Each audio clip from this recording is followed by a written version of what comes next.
Monday evening, I'm WCIA 3 meteorologist Jacob Dickey. We're here for our digital weather show on this Sunday night, just a little bit behind schedule today, but it's Easter. Folks taking advantage of the holiday and enjoying time with family like I did get to myself today. So we're a little bit behind here, about 8:20 right now, 8:21 on the board as we start our show tonight. Still got a few things we want to talk with you about before we get started. We'll take care of some housekeeping. Things looking just fine and normal here for the shows tonight. We'll be out at 9 o'clock. We should be out at 10 o'clock on time. So if you're wanting to stay up for the news, get the forecast there. I've also got the forecast updated for you on the website and on the WCIA 3 weather app. You may be watching it there. We are here on our digital platform, Sunday Night Live. Every Sunday night, we get to join around the digital roundtable and talk more in depth about the weather than the 3 minutes that I am given talking about it on TV. Here's our schedule for the day here. Again, so we think this week someone's hitting 80 for the first time.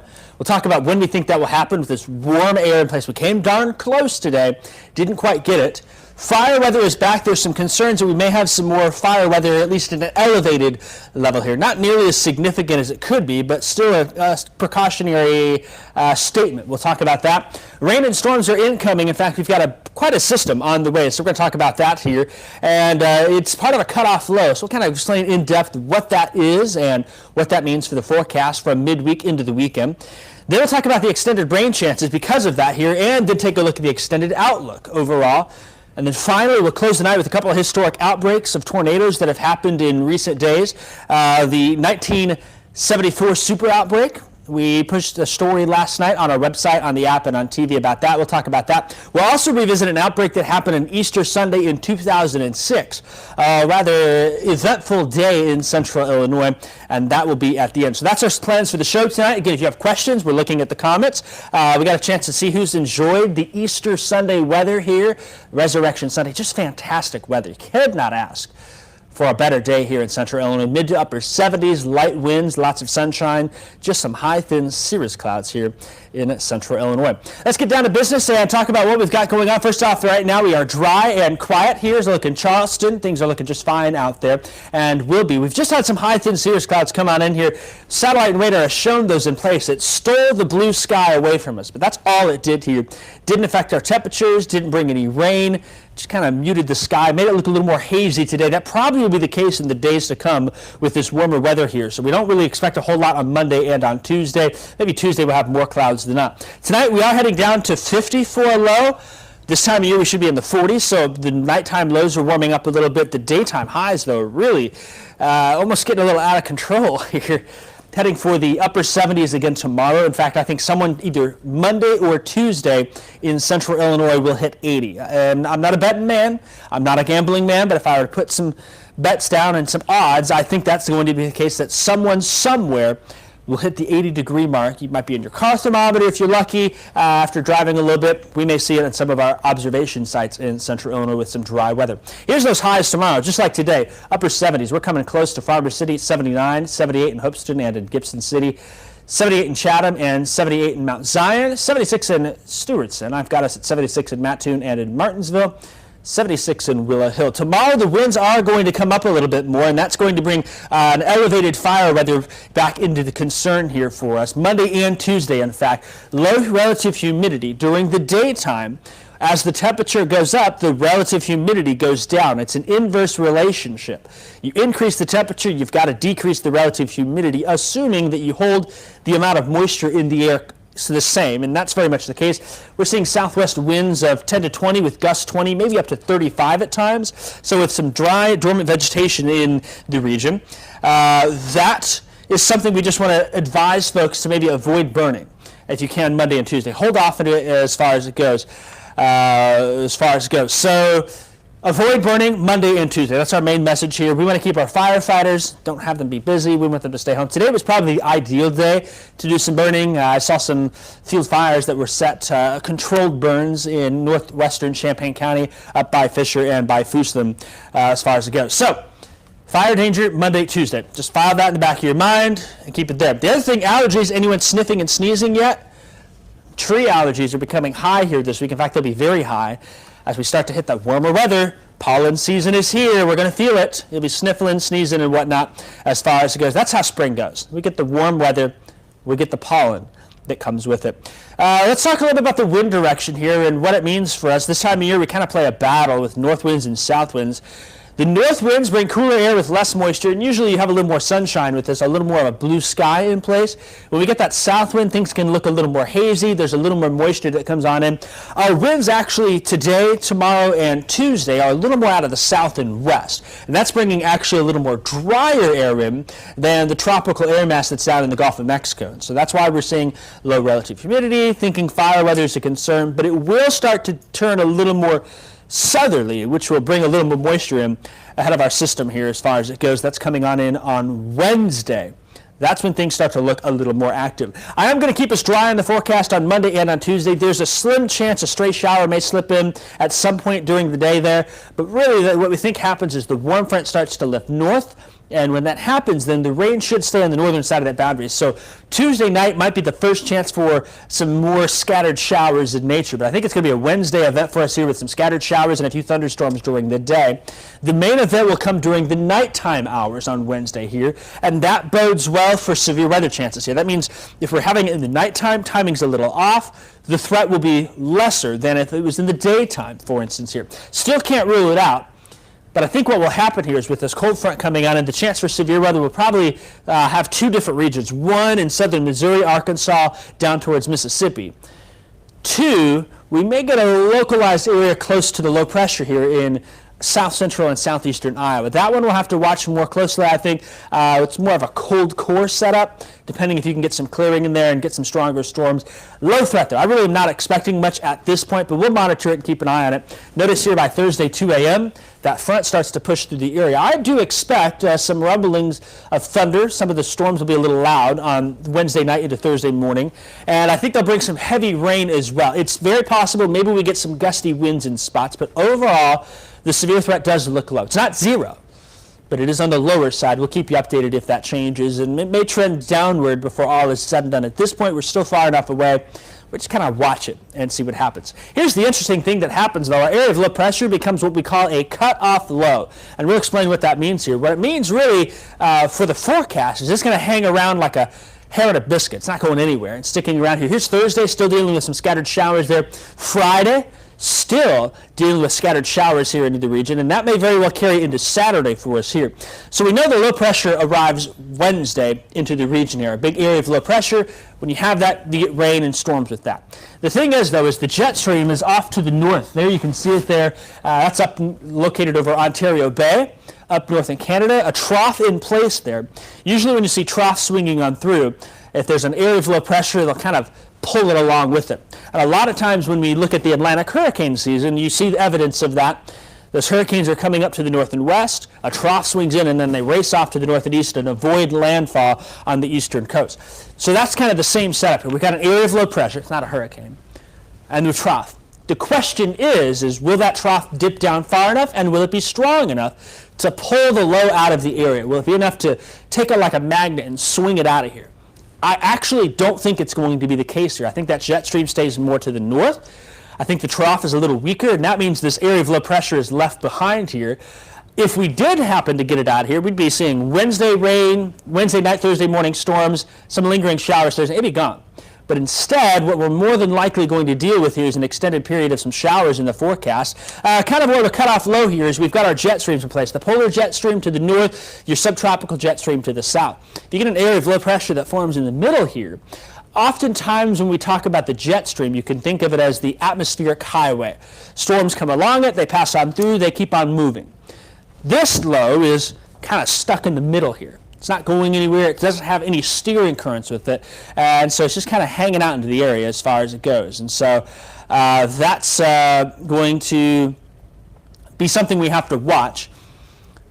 When they get stuck like that, oftentimes you can get 3, 4, 5, sometimes even longer than that, days of clouds and scattered showers and cooler weather in place. And I tell you what, of all of the things that we can forecast, cutoff lows are probably my least favorite. They are notorious for being forecast busters here as far as it goes. But the general pattern, when you look at them, supports areas of cooler weather, some scattered showers. We're not talking significant cold, but we're not just going to see these upper 70s stick around forever with that here. And as that jet stream moves around, that area of low pressure just kind of floats in the middle there. It kind of wobbles and does its little thing. It's, taking a little field trip off of the jet stream there. Eventually, you hope that the jet stream pulls it away, but you're kind of stuck in the middle like this next cutoff low will be. There's only two ways you can get rid of it. Either the area of low pressure has to dissipate, the pressure has to rise, goes away, equalizes out, or it gets pulled away like we saw in the previous graphic.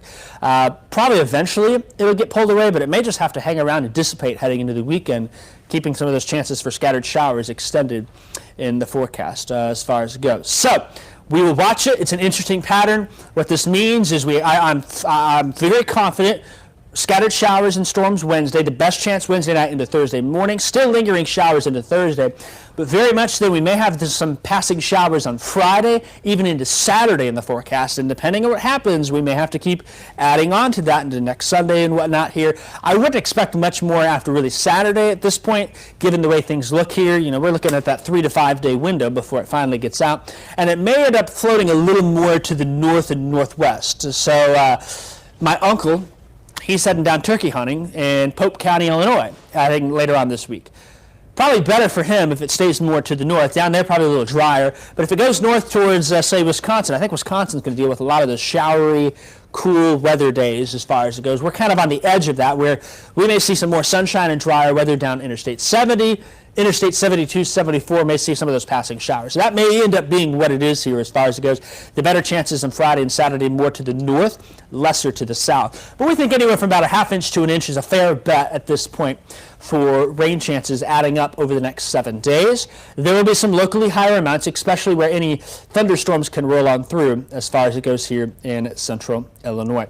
So that's the rain chances as far as it goes. The good news is, even though we've got a cold front coming through, look at this. It drops us, oh no, only into the 60s. This time of year, we start seeing those cold fronts. We've had cold fronts come through the past couple of weeks, and it's like, oh, we hit the 60s and boom, right back down to the 40s. For us to have a cold front to come on through and still be in the 60s, I'm pretty thankful for that, and I hope you are too. Another sign, spring's here. And fingers crossed, I don't want to jinx us now, but kind of looking at the extended pattern, I think we're done with any chances for this winter crap that we deal with here in Central Illinois. I think this is pretty much going to be spring from here on out. Does that mean a frost or a freeze could still happen? Yeah, we still may very well get that, but I just don't see anything in the cards at this point for any more snow chances. Seems like we're done with that. That's some good news here for us. Not sure yet we can call the all clear on planting. We've had some frost and freeze in the past couple of days. We still will probably get a chance before all is said and done. Usually that last frost freeze, I think, is mid to late April. I'll double check that and make sure we're good with that. But that's what we'll watch here. But anyways, yeah, hey, 60s for highs. Pretty good there. The lows then the latter part of the week are down into 40s. Pretty great as far as it goes. The outlook extending 8 to 14 days still suggests warmer than average weather sticks on in here. And we're going to couple that with drier than average weather.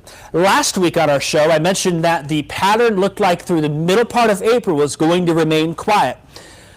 Yeah, there's this cutoff low coming on it, but the jet stream really isn't a factor for us here in central Illinois, and probably won't be until we get to the second half of the month. So after tax days, I think when that thing might start to change for us here. We got this cutoff low, which, oh yeah, brings some showers and some thunderstorms, but it's not a major impactful system here as far as it goes. Yes, we'll get some rain, yes, we'll get some storms, but it's not that severe weather juice and energy that you're looking for when things happen here. So that's what we'll continue to watch here as far as it goes. So the outlook for the 8 to 14 day window, basically from now through the middle of the month, suggests warmer than average and probably trending drier than average. We still could get a system, much like this cutoff low, but there's your odds, there's your betting line for things there as far as it goes. All right, that's a little bit about the weather. I want to take some time and revisit some outbreaks, some historical outbreaks. So we've got some dates, and we've remembered yesterday was the 47th anniversary of the super outbreak of 1974. This was a benchmark severe weather event as far as it goes. And so for central Illinois, we actually got some of the first tornadoes of that outbreak. This is what it looked like here. We ended up having 12 different tornadoes in Illinois. 11 of those affected the WCIA 3 viewing area. Again, this was back in 1974. One of the first tornadoes was in Decatur. It hit the fairgrounds in the north and west side. It was an F3. And touched down to the south of Niantic. moved off to the north and east, went through the fairgrounds, went through some neighborhoods in the northwest side, and then it crossed where Interstate 72 and US 51 is, the Forsyth exit, that is, on the north side of town, continued and lifted up towards Oriana. That was an F3. One person was killed at the fairgrounds, an elderly man. His wife was severely injured. There was a total of 26 injuries reported. There may have been more. That's what the numbers in the data has for us. There was a tornado also that touched down near Tolono and moved to the north and east. That was also an F3, killed one person in a mobile home that rolled there. We also had a tornado that continued just to the east of that. One touchdown, southeastern Champaign County, went through Homer Lake. If you're familiar with Homer Lake, it's a really nice park there. My grandparents a long time ago had their golden wedding anniversary. Missed Homer by about 1.5 miles, but Homer Lake and a number of homes there, the headquarters and some homes were destroyed by that tornado. And then that storm produced another tornado which touched down about 2.5 miles northwest of the Vermilion Airport and went through the north and west side of Bismarck. The township high school was destroyed. The town of Bismarck had some damage on the west side and north side of town. 12 people were injured there. That was the extent of it. There were a couple of other tornadoes. Owanaco had one. There was one by Hammond. You had one that touched down intermittently between Mattoon and Charleston. Those were overall weak tornadoes here. And then a couple of more that were scattered here. One near Farmer City up by Colfax. That one was actually an F3. I think that was number 2 of the day. The first tornado touched down up in Morris, Illinois. If you ever driven north on Highway 47 from Mahomet through Gibson City up through Dwight, then you hit Interstate 80, that's the town of Morris. Did a little damage there. This was the start of the outbreak. And what an outbreak it was here. There were 148 tornadoes in this outbreak. In fact, that was the record for a tornado outbreak on history, recorded history, that is, until the April 27th, 2011 event. So this particular one, though, was absolutely devastating. 148 tornadoes, left 319 dead. It was the deadliest outbreak since 1936, when Tupelo, Mississippi, Gainesville, Georgia had tornadoes. That one, I think, killed about 400 some people, and likely more. In fact, the Tupelo tornado was an F5 that tore through just to the north side of downtown Tupelo. Elvis Presley survived that tornado as a baby, about 1 mile away from it, if less than that. How close we almost came to not having Elvis Presley's blessings in music on our life there. So this particular outbreak in '74 was the deadliest since the 30s, that outbreak. And the reason being 7 F5 tornadoes, 23 F4 tornadoes. Those are considered violent tornadoes. To have 30 violent tornadoes in one outbreak, that is a record that still has not come even close to here. The atmosphere in this day was extremely volatile. On April 3rd, 1974, the event started right here in central Illinois.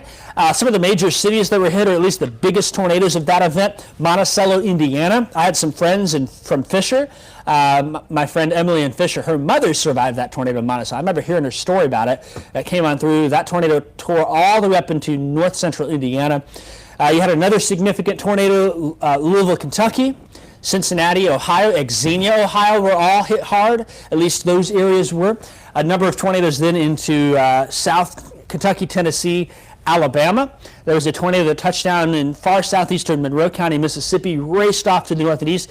Guin, Alabama was hit. So that town, still to this day, a lot of meteorologists consider that to be one of the most violent tornadoes on record. It sucked tornado shelters out of the ground, in-ground structures, buried. It sucked them out of the ground. Basically wiped Guin, Alabama off the map, that tornado did. You also had a couple of tornadoes, F5s. In fact, there was back-to-back F5 tornadoes in Tanner, Alabama. That's by to the west of Huntsville, it's in north central Alabama along Interstate 65. They had a F5 come through, devastated the town. About 30 minutes later, a second F5 tornado followed that right over the same path here. The records indicate that the tornado at times was less than a block away from the damage caused by the first one, and sometimes it crossed over it. Just an absolutely unbelievable outbreak. It continued in the morning of April 4th before finally lifted. 5,400 injured, 319 dead. That tornado outbreak was only passed up then on April 27th, 2011, in terms of fatalities and the number of tornadoes. Still, though, this outbreak was the most violent tornado outbreak on record, again, starting right here in central Illinois. One more outbreak to kind of hash back then, as far as it goes. This was the outbreak on Easter Sunday 2006, 15 years ago. I remember this Sunday very well. We were having family dinner at my parents' house in Gibson City. And my grandparents were there. Some of my relatives were in the dining room having dinner and waiting. Dad and I knew that there was severe weather coming that day. A lot of folks did, this particular event. And in central Illinois, just in central Illinois, we ended up having 31 tornadoes. The event itself had 66. The hardest hit areas was Tennessee and Arkansas. Most of the fatalities, the 28 dead, came from Tennessee. There was one fatality in St. Clair County, Illinois. But in central Illinois, there were no fatalities. There were a few injuries reported, but a lot of these tornadoes came on through here as far as it goes. In fact, I've got my map. The map got a little messed up here as far as it goes. Springfield got hit. There was some down by Pawnee and whatnot. Let me reset that so you can see the correct angle on that. So I'm going to show the accurate locations there. Sometimes the computers like to be in a world of its own, but I'll just pop that back into place. And there it is. You can see a little better, more accurate what the numbers were here. Springfield had a couple of tornadoes. In fact, a tornado damaged some of the same areas. It was impacted on March 12th of that year, March 12th, 2006. The pair of F2 tornadoes came through Springfield. A number of tornadoes down in southeastern Montgomery, Macoupin counties. Taylorville had a tornado, did some damage down, I believe it was an F1. And you had all these tornadoes come on through. Decatur had some damage. There was a weak tornado in Champaign-Urbana, Saybrook, towards Farmer City and Kenny in DeWitt County. 31 of those tornadoes, 15 years ago. That's the event many folks probably in more recent times remember as far as it goes, but two recent events. We're getting into tornado season here, and it's coming along. We've already had a little bit of severe weather. We had that one tornado warning in Cumberland County a couple weeks back, and we'll probably be avoiding any more, at least, I think, any outbreaks, at least, until maybe the mid to later part of the month at the earliest. And that's when the opportunity may open up. We still could very well get a couple events here. That's why we always want you to be severe weather ready this time of year. The NOAA weather radio for Champaign County should be going up any week now. The approval process continues to move on. And so we just want you to be weather aware.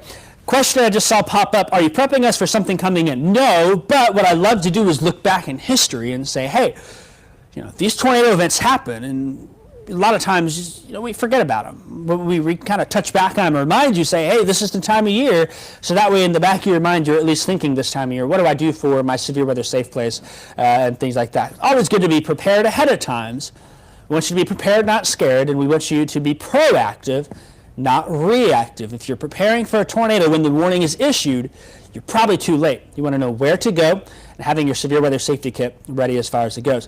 We will be having a severe weather special this month too. Look forward for some details and information on that. Probably I think it's scheduled sometime in the second half of the month. Our weather team's been working on that. And April, May, things start to tick up a little bit for severe weather as far as it goes. All right, I think, maybe. Oh, you know what I got to do? I got to click the button as far as it goes. So, this is the graphic I showed when do storms return. I showed this last week. We can kind of rehash it. Can't rule it out, and we got some storms coming Wednesday night. I'm not overly concerned about them. We'll watch it. Quiet pattern through middle of April. We told you that last week. That still looks to be playing out here. The second half of April probably be a little more active. As always, the weather wins. It does what it wants, and that's how it goes. That's our digital show for the night. Again, we think someone's going to hit 80 degrees either Monday or Tuesday. Not everyone. We'll come close to everyone. We came darn close today, upper 70s. We'll be even closer tomorrow, I think, and even on Tuesday before rain and storms arrive. Scattered during the day Wednesday, best chance Wednesday night into Thursday morning, and then scattered on and off showers Thursday, Friday, maybe even lingering into Saturday thanks to that cutoff low. The extended outlook still, though, looks drier and milder, at least warmer than average. So it looks like the overall quiet pattern will continue at least through the middle part of the month, and then we covered some of those historic outbreaks. I like to look back in history, and sometimes we get some cool video from the vault as far as it goes. We did that for the Ogden tornado, the Sodoris tornado. We'll have another one coming up here in April, the April 26th event. I know I've got some video that I found from the Urbana tornado, the Ogden tornado, both of those.